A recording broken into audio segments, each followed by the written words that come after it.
Good evening, everybody, and welcome to your encounter today. Now, tonight, we're diving headfirst into the controversies of the hour. We're going to be talking about the Pledge of Allegiance. We're going to be talking about the 1619 Project, the Founding Fathers, and all of those questions are going to be answered, but we want to hear from you. What do you think about these issues? And we want to know where you're watching from. So make sure you write in the comments there and tell us where you're watching from. It thrills us to know that people are watching all over the world, and I think tonight you're going to be especially blessed.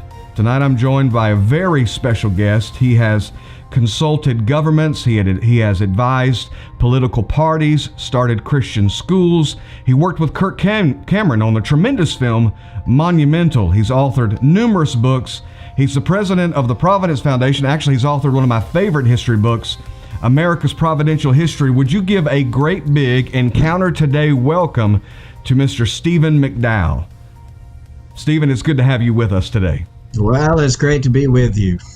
Well, let's dive right in because there's a lot to talk about, and I want to utilize my time with you as good as possible. Today, we seem to have kind of a flippant look at history, and so I wanted to ask you, really, what difference does it make? Why does our perception of this nation founding even matter? Well, seeds produce fruit. The seed you start with determines the fruit that's produced. America has been and is the most free, prosperous, just nation in the history of mankind. Not perfect. We've certainly had our problems. And so to have such great fruit, which, by the way, still attracts millions of people who are trying to immigrate here, they want to live here because they want to live under this fruit of liberty. Mm-hmm. But we must understand what produced these seeds that produced this great fruit. And history clearly reveals that biblical Christianity is the source of the ideas that gave birth to this free nation of America.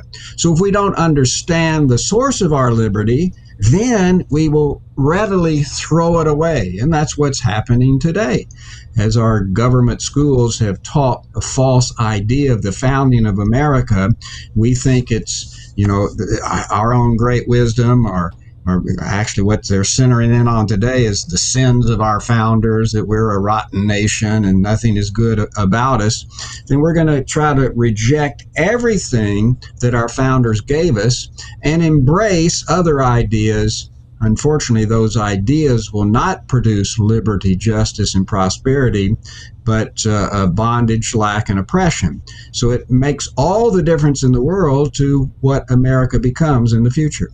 It seems that we really have a narrow view of history. I was sharing this with someone the other day. We tend to look at history as if it all occurred in one day with all the same people, and so we blame the Pilgrims for what privateers did years later. When we're looking at what's taking place today, there's a lot of rewriting of the history with the, I'm sure you're familiar with the 1619 Project, which is really an anti-American organization that's, I believe, operating in more than 3,500 schools right now that are basically teaching people that America is fundamentally racist, that therefore its documents, the Declaration of Independence and the Constitution, are racist.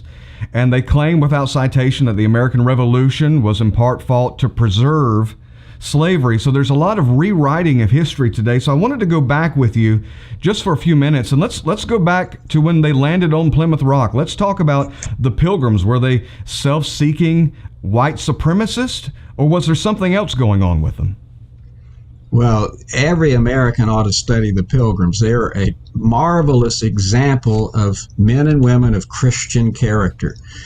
In our book, America's Providential History, we have many pages just on the Pilgrims.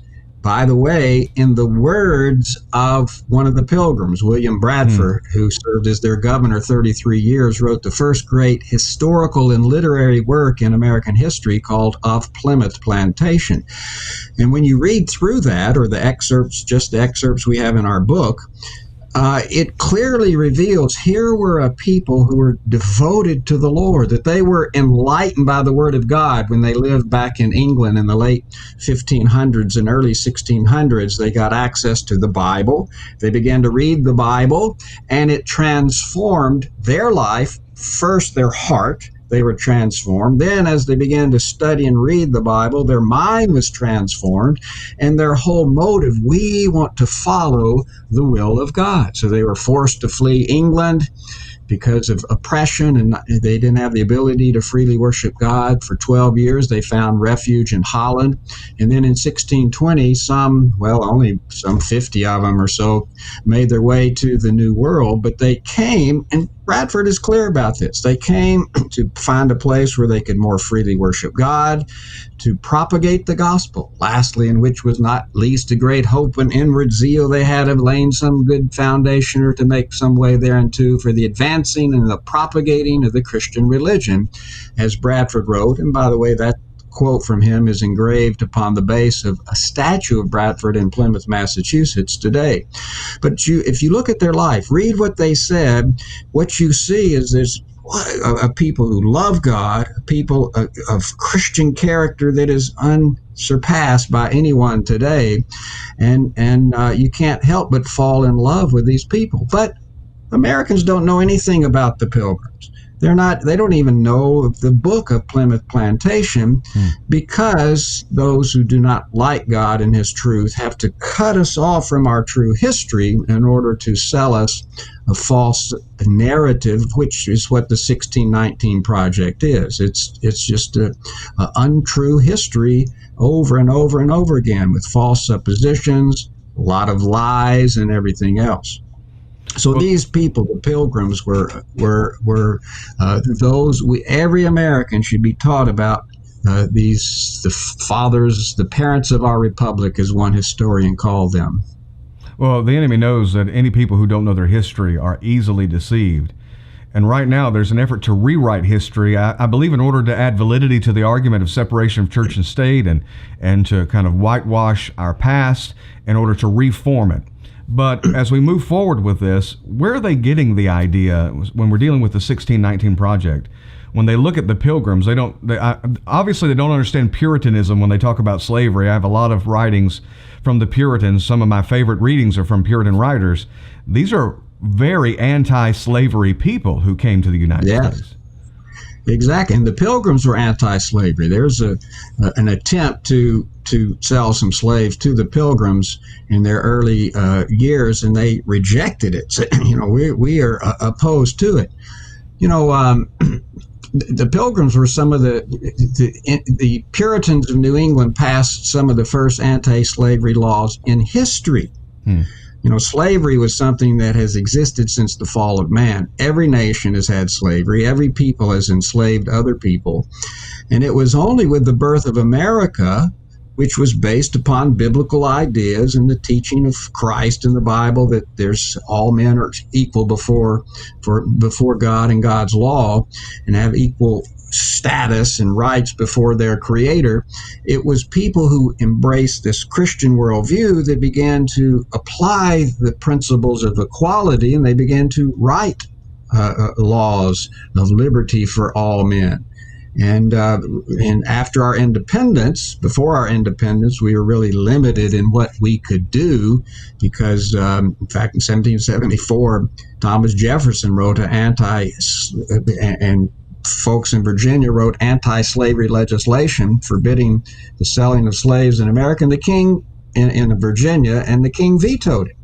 So before independence, there were steps taken, but it was limited what could be done. But after independence, here this Christian people then could begin to take action to deal with this social evil that had plagued mankind since the very beginning. And they did begin to take steps. Half the states outlawed slavery within 20 years. The slave trade was ended as the constitutional provision provided for it. Washington signed the first anti-slavery federal piece of legislation of the Northwest Ordinance, which forbids slavery in the new territories of the Northwest, which was then Ohio, Indiana, Illinois, that area. So they began to take steps to deal with this evil. And so people like in the 1619 Project, some of them are ignorant, and some of them have their own set of presuppositions that they want to impose upon the American people. But usually the way the enemy works in attacking our history is that he'll take an element of truth, 5 or 10% at the most, surround it with a bunch of lies, and then feed it to the American people. And there are many examples of that. So there might be an element of truth in what some of these people say, but then it's distorted with many lies. The context is not given. The whole story is not told. And when you learn that, you begin to see, oh, it's not like they're saying at all. Well, it's interesting. You mentioned earlier the source material. You can tell when you're talking with someone who's read the source material and who's read what someone else said about the source material. And it was similar with Frederick Douglass, who had a certain opinion of the Declaration of Independence until he went and read it for himself. When we're dealing with the founding of America and our founding fathers, were these men self-seeking? Were they just desiring their own personal wealth, or did they have a greater vision? I heard someone say the other day, the reason why I'm asking this, and it was a prominent international minister, and others have come out and said it, the 4th of July is not my Independence Day, because when they declared independence, I wasn't free.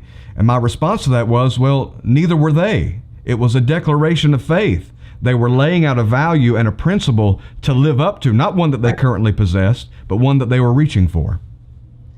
Yeah, and these were the least self-seeking guys that you could find. You know, it's interesting when they affix their signature on the Declaration of Independence. There's the anecdotal story that John Hancock, who was president of the Continental Congress that signed the Declaration, he signed in big letters. He said, "Now the king can read my name without glasses, and he can double the price on my head." Because these men wrote about the fact they recognized, we're not signing this because we're going to be famous, we're going to be great, they're going to read about us in the future in textbooks. They were signing what they thought was their own death warrants. They recognized that we are up against the greatest military power in history. We are declaring, here we are, the chief rebels. Our name's on this document. We cannot hide. They knew that the king, and it was specifically go after them and their families and their property. In fact, many of them suffered greatly and lost property and family and many other things by what they did. But they were doing this for posterity. They were doing this with us in mind, their children and their children's children, recognizing we may never really truly benefit from the great sacrifices that we're making to stand up for principles and form a whole new government. We're doing that for posterity. And hopefully, they said that posterity will value the great liberty that we've given so much to possess, and that they won't give it away. But unfortunately, since we don't know the price of our liberty, we've squandered it. We've given it away. And this is not, when you look at the history of the world, most men throughout most of history and most nations have not lived free. They've lived in bondage. They lived under ruler's law, where the ruler has imposed upon them whatever he considered to be law. In the United States, something new and unique was taking place, and it's those principles of the Declaration of Independence that ultimately prevailed to eliminate slavery, to increase the standing of women in society, and every other thing. That it took some time for those to begin to be equitably established and applied to all, but it has. And this is what, as you mentioned earlier, Frederick Douglass, upon first reading, thought, the Constitution, Declaration, I don't think so highly of them, but he began to study it and recognize, well, I was wrong. And a lot of people are quoting from his first address, his first July 4th oration, which he later modified to explain that now I see that it's a great document of liberty, a document of freedom, and it's that document that has given freedom to those who were formerly slaves in America.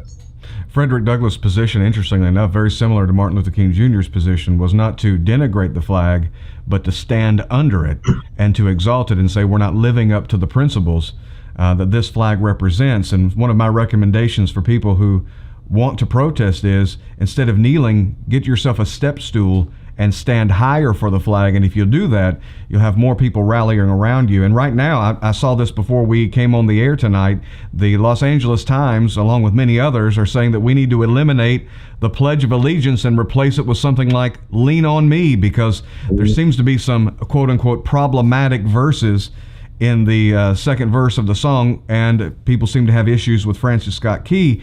And I think people are making concessions saying, well, we understand that there are issues with the author or with the second verse, and they're trying to be sympathetic, but they're conceding ground that doesn't need to be conceded. Could you talk to us a little bit about the national anthem and Francis Scott Key?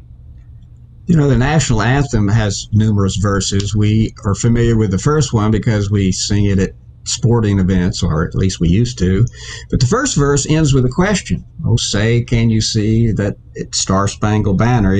Francis Scott Key was asking the question as he was in the ship out in the harbor looking at the bombardment of Fort McHenry. Does the flag still wave over the land of the free? And in the next three verses, he answers the question. And in the fourth verse, it speaks about how we are a heaven-rescued land, that we are to praise the power that has preserved and made us a nation. Then conquer we must when our cause it is just, and this be our motto, and God is our trust. I wish we'd sing all the verses, but a lot of the people want to get rid of that and the Pledge of Allegiance because it acknowledges God. It acknowledges the source of our liberty, our independence, the foundation of America. So they're going to do everything they can. Let's get rid of any mention of God and let's replace it with, now Lean on Me helps typify what really, in the large picture, what's going on in America. And that is this, that we are changing gods, which is reflected through changing laws. Someone once said that the fundamental question every society should ask is, who is the source of the law of a society? This is a fundamental question because the source of the law of a society is the God of that society. The source of the law in America used to be the Bible. It's very clear. Just go read the early constitutions, compacts, and charters. 86 were written in colonial America. About 20 others were written in England. All of those mention God in his higher law as the source of law for mankind. So the God of the Bible used to be the God of America, reflected in our laws. And in some sense, he still is, but we have been changing that. We have been putting aside the absolute law of the Creator, and we've substituted evolutionary law that originates from the consensus of man. We will become our own source of law, our own source of right and wrong. In the 1920s, Roscoe Pound was the president of Harvard Law School. Now, he recognized the Christian foundation of law in America. He did not attack it directly. In fact, he said, it's been good. That Christian foundation of our law has enabled us to progress and grow to this point in our history, and it's been beneficial. But, he said, it's not good enough to take us into the future. If we really want to continue to advance, we need to put aside that Christian foundation and substitute in its place the consensus of man. And then his quote was that in this situation, the state takes the place of Jehovah. And so we have been putting aside the absolutes of God's law, and we've looked to man via the state as the source of our law. So if we were to sing Lean on Me, that reflects modern evolutionary secular man. They think we are our own savior. We can save ourselves. We know what's best. We know how to choose between good and evil, which, by the way, was the original sin of Adam and Eve. When God told them, don't eat of the tree of the knowledge of good and evil in Genesis 3:5, when they did eat of it, they, in essence, were saying, we want to determine for ourselves what is good and evil. Lord, we don't like your choice. We think we can do better. And that's been the sin of man ever since. And we're doing that today. We're rejecting God's standard of right and wrong, of morality and immorality, of truth.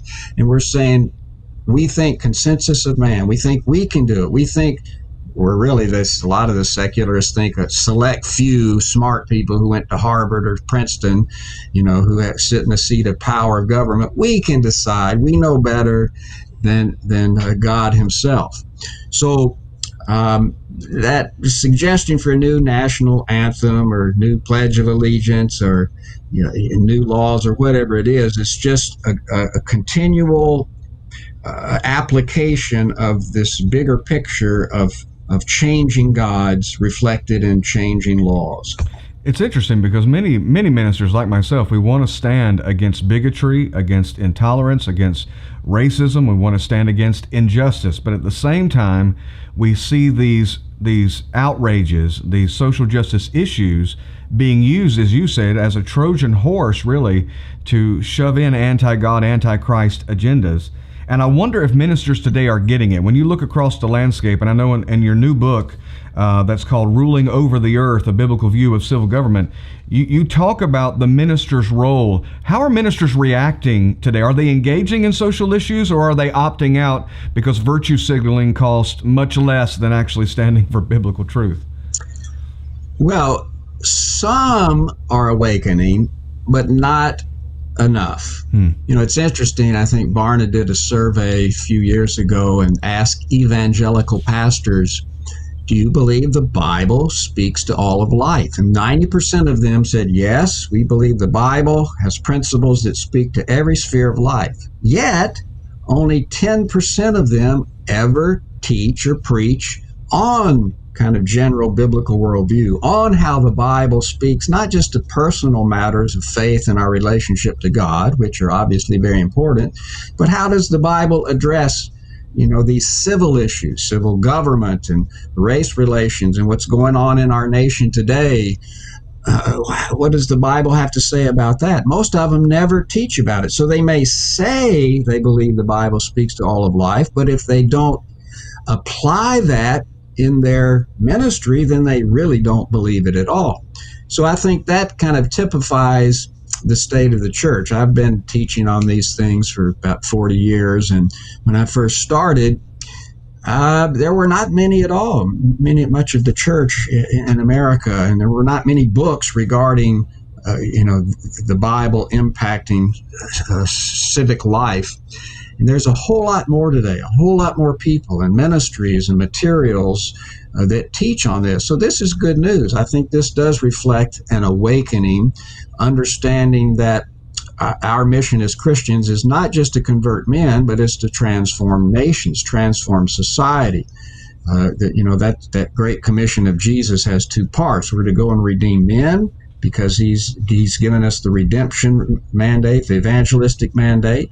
But we're also to do what the original mission God gave to Adam and Eve in Genesis chapter 1, verse 26 through 28, to be fruitful, rule over the earth, subdue the earth, take dominion over the earth. We are to rule over the earth. So the original mission that God gave to mankind is for us to govern the earth, govern everything in the earth. So certainly we got to be involved in civil government if we're going to do that. And for various reasons that we outline in our book, America's Providential History, the church that used to do that, like the Pilgrims and the Puritans and the early founding of America, they understood this, and they took those principles and sought to build a whole new society based upon biblical truth. They formed the foundation of this nation of America. But in recent century and a half, we've rejected a lot of those things, and we have thought, well, the Bible just deals with personal matters. It's this pietistic gospel. The kingdom of God only deals with theological matters and our relationship to Him. Consequently, we have preached a truncated gospel message and have left to the secular, the ungodly, to run the government, run the schools, run the economies, run the media and Hollywood and everything else. And so we're just experiencing the fruit of those thorns and thistles that have been planted in generations past. It was years ago that I first learned about the Black Robe Regiment by reading America's Providential History, and that started my journey in digging into it. And recently I've been calling for a revival of the Black Robe Regiment, because ministers have been the hinge upon which, it seems, the liberty of this nation has swung since its very beginning. I wonder if you could take a minute. I've been surprised by the people who don't know anything about the Black Robe Regiment, and talk to us a little bit about that. Yeah, John Adams, who was our second president, was once asked, well, who are the founding fathers of America? And he began to list a bunch of ministers, Reverend Jonathan Mayhew, Reverend Samuel Cooper, and others. He said these have to be part of those who are the founding fathers of America. And it's certainly true that with that, the clergy, the pastors, the ministers were watchmen on the walls. They understood that their mission was yes, to train individuals in their personal knowledge and relationship with Christ, but also to disciple the nation at large as Jesus gave them in the Great Commission. So they did that. It was pastors who colonized the states. They wrote our laws and constitutions. They started our schools and colleges. They served as the primary teachers in the colleges and in schools. They served as presidents of almost all the universities up until the end of the 1800s. And many of them were involved in civil government directly, like John Witherspoon, who was a signer of the Declaration. He was the president of Princeton University. And by the way, he provides a good example of how the ministers pastored America. I'll tell you his story in a minute. But the Black Robe Regiment was the title that the British gave to some of the pastors in America. A lot were Presbyterian, kind of Reformed thinking pastors who recognize we have to be a voice in these civil affairs. And they were called the Black Robe Regiment in reference to the color of the pulpit gowns that many of them would wear when they get in the pulpit to preach a sermon. And they were along with the signers of the Declaration, they were some of the chief of the rebels in the eyes of the king because of the great leadership they provided in teaching truth to the people and being involved directly in praying for the troops out in the field when fighting started. And many of them entered directly into civil affairs, fighting in the war and other things. But John Witherspoon, who I mentioned, was the president of Princeton University. He came from Scotland in 1760s to assume the presidency. And he began to train. And Princeton, of course, schools back then were much different than today. There was maybe 50 students at Princeton at the time. And he didn't just show up a couple of days a week and give a lecture and you never saw him again. It was a discipling process and pouring his life into these individuals who many became pulpit ministers, but many became civil ministers. And one gentleman who came to study under him was, Princeton was in New Jersey. It was then called the College of New Jersey. Now we know it as Princeton University. But one young man from Virginia, not far from where I live, his mother wanted to send him up to study under John Witherspoon. She liked his ideas. So instead of going to the College of William and Mary, like most Virginians, he went there to school. And he studied theology, tended to go into the ministry, but was so impressed with the ideas of civil liberty that he learned from John Witherspoon, he went on to serve in the public arena. This man, James Madison, became the chief architect of the Constitution and the fourth president of the United States. He was trained by John Witherspoon, this minister. But Witherspoon not only trained one president, he trained one vice president, 3 Supreme Court justices, 12 governors, many who served in the cabinet, and 60 different congressmen. 1/5 of the signers of the Declaration, 1/6 of the members of the Constitutional Convention were trained by John Witherspoon. So this man literally discipled his nation. This is what the church and pastors and leadership in the church should be doing today.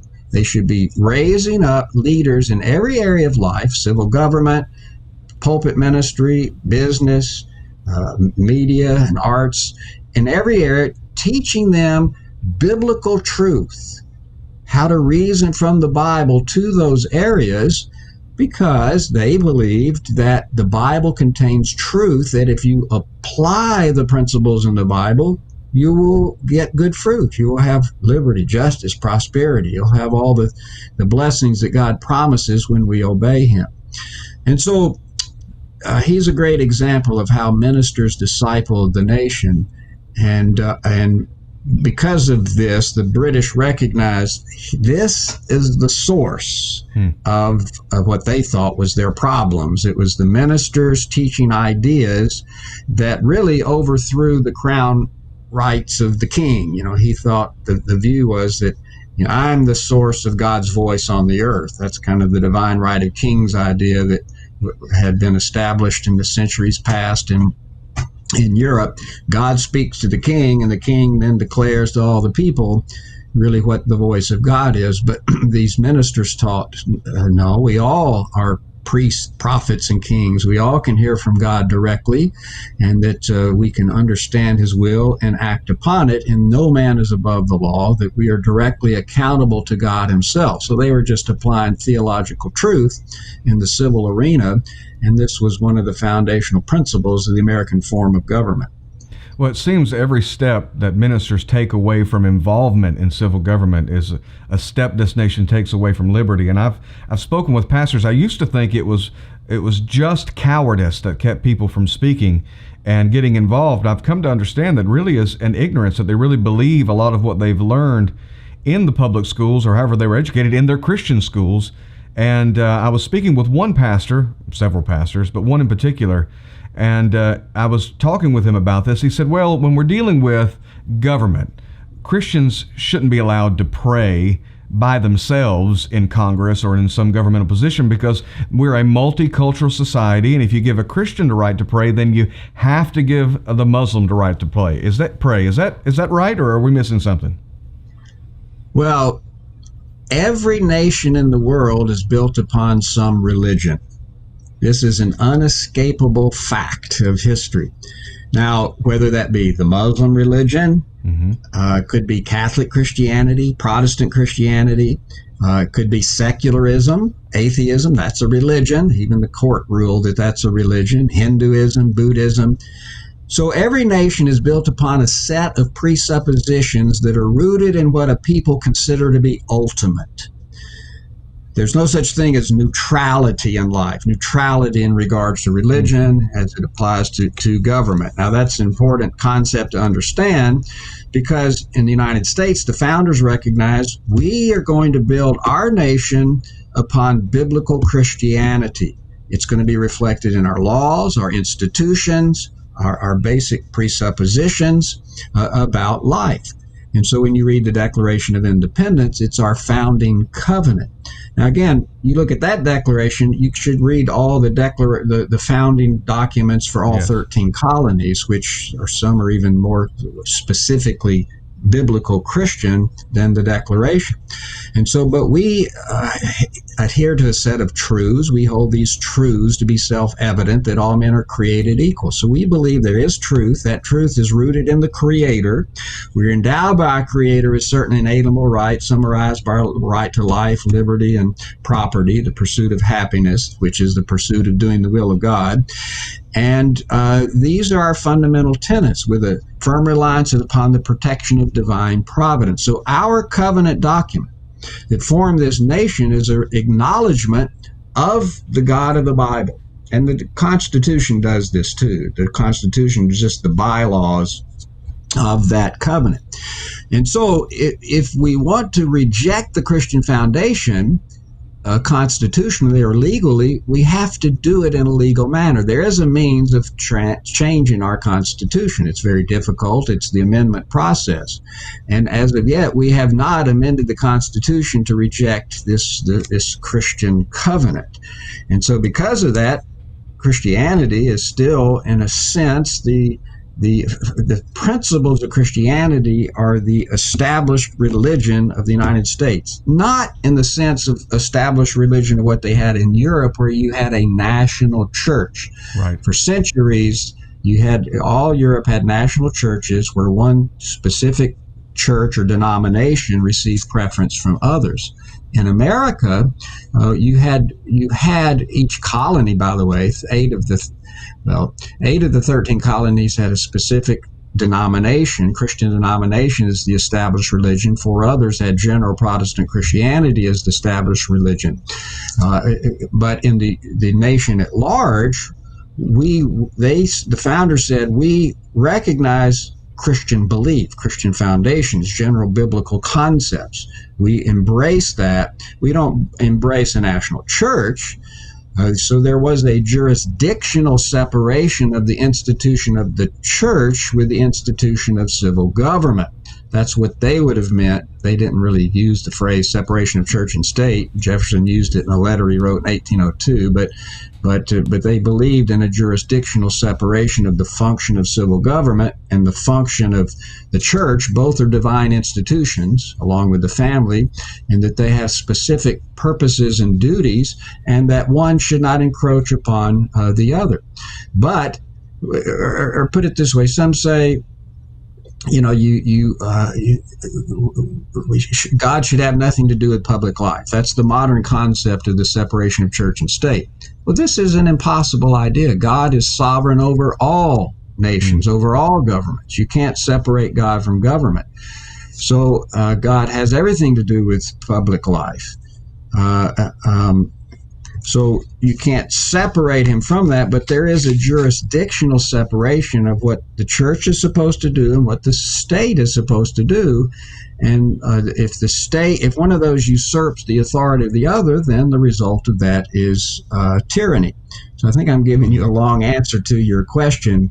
The question is, should we pray in a Christian prayer? Well, in the United States, that is our preferential faith, that we have acknowledged the God of the Bible as the source of our law, of our institutions, our proclamations. We have hundreds and hundreds of governmental proclamations that acknowledge Jesus Christ and his truth. And so our whole history has been that we recognize we are a Christian land, a Christian nation, in the sense we're founded upon biblical principles, and that if we reject that, then we won't be the America that we know. Well, Christianity seems to be the only worldview that allows for the free practice of every other worldview, which brings us to a lot of what's happening in America today. A lot of the symbols, Christian symbols as well as political symbols, are being torn down. Monuments are being defaced all across the nation in a lot of these riots. And I wanted to ask you about this, and you can punt if you want to, but in defense of the monuments, I see a lot of people jumping to speak about defending Thomas Jefferson or George Washington, but the core of the issue really starts with the Confederate monuments. And I wanted to ask you a question about that. What do you think about the Confederate monuments? Should they remain, and if so, why? Well, that's a large question that I wish we had about an hour to answer that thoroughly. The whole war between the states, Confederacy, is part of our history. It's one that we haven't taught accurately, as we haven't taught the founding of America accurately or anything else. So if you don't understand what's going on, what are the principles, how is God at work in this, then you're not going to be able to understand the modern conflict that we have. And it takes more than just a pious platitude or a phrase to understand that whole issue. So in our book, America's Providential History, we actually do have a chapter on the war between the states and try to answer the question, why? What's going on here? And so it reminds us of our history. There was a conflict that occurred. Good and bad came out of the war between the states. And I have no problem with preserving, monuments to people who fought in North and South as a way to help spur us on. All right, well, let's learn the story. What's going on here? Why do you have, in a Christian nation, because America was birthed as a Christian nation, why do you have Christian fighting against Christian? Right. I mean, it really should never be, because our founders believed that a just war and a defensive cause is sinless before God. Now, of course, the war between the states was not, Lincoln sent the troops into the South, not having anything to do with ending slavery, but preserve the Union. And so what initiated that was the preservation of the Union. Now, of course, tied up in that was the whole concept of slavery. Now, I could launch out and begin to give, just a brief overview of what happened in the war. If you would like for me to do that, it'd take a few minutes. I'm more than happy to do that. We've got as much time as you want. We certainly would. If you want to do a separate video sometime, we can do that as well. But it's a fascinating topic. Yes, it is. And here's how, in my brief few-minute overview of this is how I would present it. America was birthed as a Christian nation. This is a clear concept that anybody who studies the founding documents knows that. Not perfect, that doesn't mean it's perfect, but they looked to God of the Bible as the ultimate source of authority and attempted to apply his principles not only in their public life and their family life, but in civil life as well. So as a Christian nation, the founders, many of them recognize, all right, here's a social evil, slavery that has existed since the fall of man. We believe God wants us to do something about it, to show the rest of the world how a Christian nation deals with this evil institution. And they began to take steps, as I said earlier. Northern states outlawed slavery, and many of the slave owners, like Washington, who inherited slaves, he bought some when he was young, but then he developed the conviction it's wrong, never bought any more. He set his slaves free in his will. You have examples like that, but you had some men who, unredeemed men who tried to justify slavery as well, though they were in a minority. The majority of the founding fathers of America were anti-slavery and started anti-slavery institutions. So they began to take steps. For a generation or more, they actually advanced. In fact, I believe that the founding fathers did more than any other group of people up until that time in history to take steps to end slavery. Could they have done more? Certainly. Did they do nothing? Not at all. I don't know of any other nation that had done as much as they did. No one ended the slave trade like they did. Now, of course, England, due to the influence of Christians, William Wilberforce and the Clapham sect of pastors, they went on to peaceably in the slave trade and then later in slavery in itself. America had started to do that prior to England doing it. But unfortunately, when you get to the generation after the founding fathers, those steps to end this evil, since they did not, then God intervened. And we had a war which brought judgment on both North and South. Both were guilty in different ways in this. And even in the midst of the judgment of God, great revival took place. They were in the Southern Army. There were estimated 150,000 troops got saved in the Southern Army. Many Christian generals fought for the South, like Robert E. Lee, Stonewall Jackson. That's why I like their statues. All right, let's read about these men. What did they do? They weren't fighting to preserve slavery.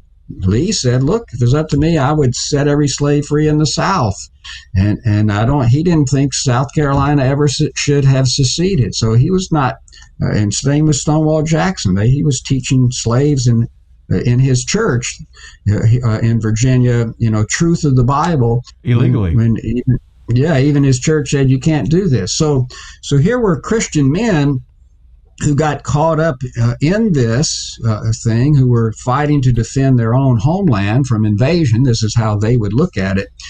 And so we had this war, judgment came, and through it all, with great hardship to the American people, especially the South, 1 in 7 adult men in the South capable of bearing children were killed during the war. So it was devastating. Judgment of God that came, yet the Union was preserved and slavery was outlawed. The principles of the Declaration exerted themselves and brought forth equality and liberty for all individuals because of that. That's the positive. The negative consequence of the war, at least one, is that centralization of power came to the national government unlike anything before. Before the war, we used to write the United States of America are, because of the diversity of the colonies. Colonies had most of the power, and the national government had limited powers. 18 as enumerated in the Constitution in Article 1. After the war, we used to say the United States of America is. Now the emphasis was upon the one. So that was one unique aspect of the American form of government, is this concept of federalism, that there were two separate, in a way, kind of sovereign entities operating upon governmental bodies operating upon each individual. You had the states and the localities where most of the power rests, and you had the national government as well. So we had to kind of, after the war, the balance began to shift to the national government. And ever since, it's gotten more and more and more. In early America, almost all the power, Amendments 9 and 10 of the Constitution, rested with the people or the states. After the war, it came to the point where all authority and power rested with the national government. And if they're nice, they'll let the states and localities exercise some authority and power. That's one of the reasons why I believe Lincoln struggled with the 13th Amendment, because he certainly wanted to make sure slaves were free, but he was concerned about giving the federal government that much power over the states. Yeah, and that's exactly right. In fact, Lincoln struggled with the idea. He didn't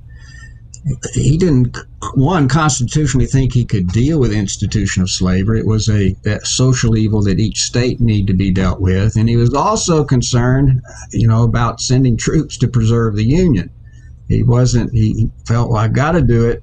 Wasn't quite sure, because if you have to use force to preserve a union, it's not really a Christian union. So that compromise came about because individuals in America began to lose their self-government, lose their virtue and morality, which are the essential foundations for any free nation.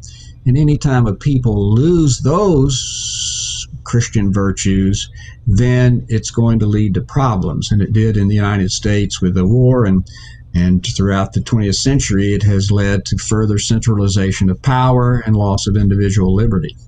Well, you talk about in America's providential history the 7 principles of liberty. We often look at liberty today, and I've just had meetings with pastors this week, and we seem to have kind of, as I said earlier, a flippant view of it, that it's just here, it would be here whether America was here or not. But I view liberty as kind of like going up a down escalator. If you're not making an exerted effort, you're going in the opposite direction. It's a miracle that we have the liberty we have today. And in those 7 principles, you talk about self-government, you talk about Christian character, and particularly one of them was Christian education. And do you think that's one of the roots of the problems we're facing in America today, a breakdown in our educational system? Yeah, it is probably the most central reason for the secularization of America. The early Americans, who were biblically minded, they recognized that it's the parents' right responsibility to govern the education of their children. Parents are primarily responsible to train up their children in the way that they should go, to instill in them biblical truth, biblical character, the ability to reason from the Bible to all of life. Secondarily, the church can assist them in this mission by setting up schools and other things. In fact, the early colleges in America were started for this reason. They started by the church or for Christians to train godly ministers and train all people how to reason biblically. So for the first few centuries, 106 of the first 108 colleges were founded by and for the Christian faith. In 1860, there were 247 colleges in America, all but maybe a dozen, 12 to 15 of those were founded on the Christian faith. And but then what happened as we began to put aside a biblical understanding and we see the rise of secularism in many areas, but primarily rise of secularism in education. And so we began to turn over to the state the governance of educating our children. In 1830s, Horace Mann, borrowing the Prussian model of education, set up state education in Massachusetts. And over the next 100 years, about every state began to follow suit. And so by the 1930s, you had in every state, state-compelled, state-mandated, state-governed education. Now, when Horace Mann set up state education, he didn't throw out the Bible. The Bible is still there being taught because of its central influence in America. But gradually, as the model of education, that is, who is to educate, shifted from the private sector to the government, then what followed is the philosophy.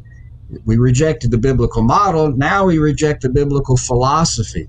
No longer was the Bible the central text.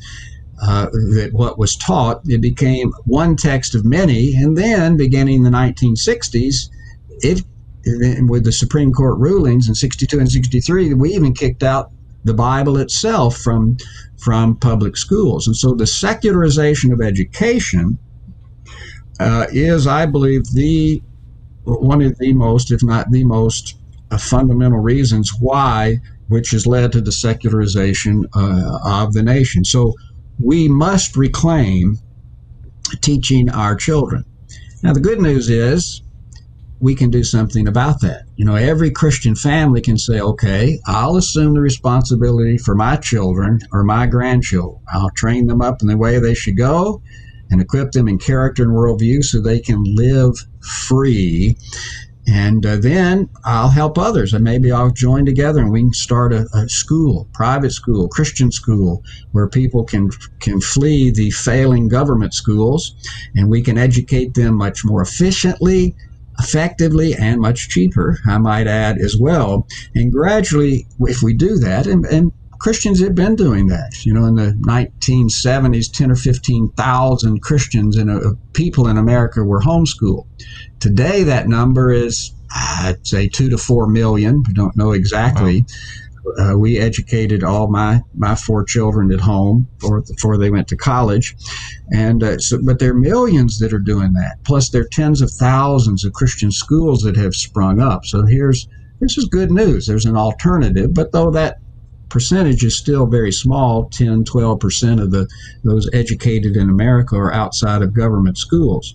But we can do something about restoring America as the land of liberty if we assume that responsibility. And, you mentioned this idea of being difficult to live in liberty. You're exactly right. See, liberty is not the default state of sinful man. It's hard to live free. If you leave man to himself, he won't become more and more free. He'll devolve into more and more bondage. So in order for a people to live free, they have to be trained, educated. That's what education is. It's not just giving knowledge. It's imparting character. And so, and our founders understood that. They understood that we can't be ignorant and free. And so education is to equip citizens to live in liberty. It takes a lot of work, a lot of effort in order for a people to live and remain free. And it's not just educating in facts. It's not just teaching someone how to read and write or to get a college degree. It's educating them in the principles of liberty. Like you mentioned, the 7 principles that we have in America's providential history. Those are a kind of a broad way to state, here are principles that the citizens of America must embrace and base their life upon if we're going to live free today and live free in the future. Well, you really dig into this in your newer book, Ruling Over the Earth, and you not only kind of give the inspirational look at it, you need to get involved, you show Christians how specifically to get involved. What are some things believers can do right now, some specific things they can do to get involved in civil issues? Well, one is, I was just talking about, you need to educate yourself and educate others, because if we don't think right, we will not act right. And so, we need to make sure that Christians are reasoning biblically to all of life. So we educate thoroughly so that when they do start to take action, they will act right. So what can we do to fulfill our civil duties? Well, certainly one minimal thing everybody ought to do is vote. Electing representatives is not an American invention. It's actually a God-given mandate. When God gave birth to a nation, he started a nation, the nation of Israel. He took a bunch of slaves, delivered them out of Egypt supernaturally, and brought them into the promised land to start a new nation. But before he brought them into the promised land, he gave them his law. He gave them his word, because he understood if they're going to have any chance of succeeding, they need to understand how life functions. And the law of God is a revelation of the state of reality, and summarized in the Ten Commandments. And so and he also gave them a model of government. One component that was part of their framework of government was election of representatives. Deuteronomy 1, Exodus 18 talks about that, many other places as well. But Moses was following the godly advice of his father-in-law Jethro, and got the people and said, I want you to go and choose from among yourselves rulers of tens, fifties, hundreds, and thousands, and I can set them over you. So they elected their representatives, who would then govern in their place, in their seat on the local or national level. And so from thousands of years ago, that's the tradition of why today we elect representatives. So people should vote, but they should vote looking at the candidates, evaluating them based upon the biblical qualifications. We can read those in Exodus 18, Deuteronomy 1, basically three qualifications. Leaders should fear God, have Christian character, and have a biblical worldview. And ideally, you would have candidates that do all of those. Sometimes we don't have the ideal candidates on the ballots that we vote for. Let's just get as close as we can get, right? As close as we can get. Exactly. So to me, having a biblical worldview is probably the most important, because a man votes based upon how he thinks. And we don't want him to vote and take money out of my pocket and steal my property or my liberty. And he can be a Christian and sincere but ignorant. So we need knowledgeable people of how to reason from the Bible of all of life. So we vote. But voting is the very least thing that we should do.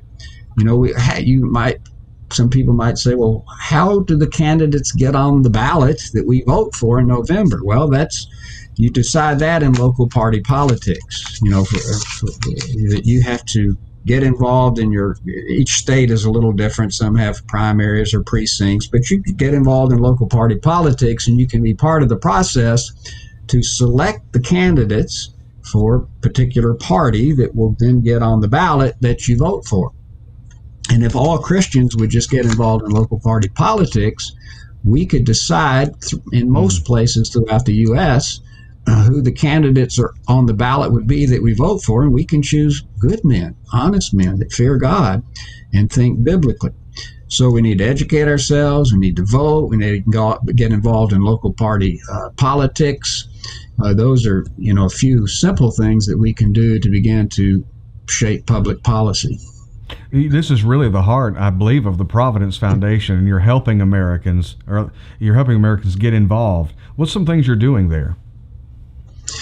Well, over the years, we've done all kinds of things. Our mission is to train leaders to transform their culture for Christ. And so we work with leaders of education, leaders of the church, leaders in business. We look to anybody who influences others. We want to train so that they can go and train others. That's the model, of course, that Jesus did. He got disciples who trained others. Paul told Timothy, find faithful men to train others. So we've tried to, let's find faithful people, equip them, and then send them out. All right, now you go teach others and apply what you've learned. So we've helped get people involved in civil government. A lot of people we've trained in the past are now serving in government. Years ago, probably 35 years ago, we had a man from Pennsylvania come down to a week-long training seminar, and he liked what he learned, so he invited us up to Lancaster, Pennsylvania. We did another week-long training seminar there, and that depth of equipping inspired him to get involved in politics. So he, as a businessman, got involved in local party politics, worked his way up to state party, and now he's a United States Congressman, Lloyd Smucker. So we've trained congressmen, we've trained people involved in school boards and the political process, but we've trained lots of teachers in Christian schools, teachers in government schools. We have specific projects that we do to train pastors, to equip them, putting out materials and training courses, because pastors are vital and a key, as we talked about earlier, to the equipping of the saints so they can fulfill their mission in the work of service that they're to do. So we've worked with pastors as well. We've not only in the U.S., but many other nations. We've have our material translated into 18 different languages. We've trained people from over 100 different countries. We've helped establish political parties. Back in the 90s, we traveled to South Africa many times as when apartheid was ending and helped set up a new party that they still have members in the national parliament. In the last few years, I've been doing a lot of work in Colombia and Brazil, in Chile, but in Colombia, a lot of pastors, leading pastors in the country, banded together to help support Christians called to the civil arena. They started a new party, ran candidates. They now have 3 members of the National Senate, congressmen, local mayors, and many others who are serving in government there to try to make a difference and keep socialism from taking over Colombia. So we've done a lot of work in other countries as well, helped start up training schools and new Christian schools, colleges. So we've worked in many different avenues to plant these seeds, and we've been able to see a lot of good fruit come forth from that. This is the kind of work we need, and I want my audience to listen to me. When we think of revival, I know we have a lot of different images in our minds of what that means, but what Mr. McDowell is doing and what his organization is doing is the heart of the revival that America needs. And here's what I want every single one of you watching to do. I want you to go to encountertoday.com, and I want you to sow a seed. I want you to give, because we're committing tonight to sowing into your foundation, Mr. McDowell. We want to be a blessing to you. We want to partner with you. We can't thank you enough for being with us tonight. How can our folks reach out and connect with your ministry? How can they find you? Well, our website is providencefoundation.com. Providence Foundation, all run together, .com. And when you go there, we've got all kinds of articles and classes and videos that are free for you to watch. You can then see the different books and materials that we publish that you can certainly order.